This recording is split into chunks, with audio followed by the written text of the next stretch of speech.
அயோத்தி ராமர் கோவிலுக்கு செல்ல முயன்ற காங்கிரஸ் தலைவர் வீட்டு காவலில் வைக்கப்பட்ட சம்பவம் பரபரப்பை ஏற்படுத்தியுள்ளது. அயோத்தி ராமர் கோவில் நன்கொடை முறைகேடு விவகாரம் தொடர்பாக இதுவரை 8 பேர் கைது செய்யப்பட்டுள்ளனர். இந்நிலையில் அயோத்தி ராமர் கோவிலுக்கு செல்ல முயன்ற மாநில காங்கிரஸ் தலைவர் அஜய் ராய் மற்றும் அவரது குழுவினரை கோவிலுக்கு செல்ல விடாமல் தடுத்து நிறுத்தப்பட்டதாக குற்றச்சாட்டு எழுந்துள்ளது. இது தொடர்பாக அஜய் ராய் வெளியிட்ட எக்ஸ் பதிவில், அயோத்தி ராமரை தரிசனம் செய்ய காங்கிரஸ் குழுவினர் திட்டமிட்டிருந்ததாகவும், நன்கொடை விவகாரத்தில் சிக்கியுள்ள பாஜக அரசு தன்னையும் தனது குழுவினரையும் கோவிலுக்கு செல்ல விடாமல் வீட்டு காவலில் வைத்துள்ளதாகவும் குற்றம் சாட்டியுள்ளார்.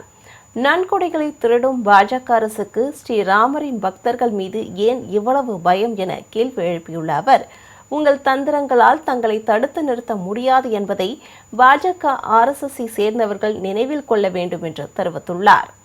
ராமரின் தரிசனம் கிடைக்காமல் தாங்கள் பின்வாங்க மாட்டோம் என்றும், சிறைக்கு செல்ல நேரிட்டாலும் சரி, சாகும் வரை உண்ணாவிரதம் இருக்க நேர்ந்தாலும் சரி என தெரிவித்துள்ளார்.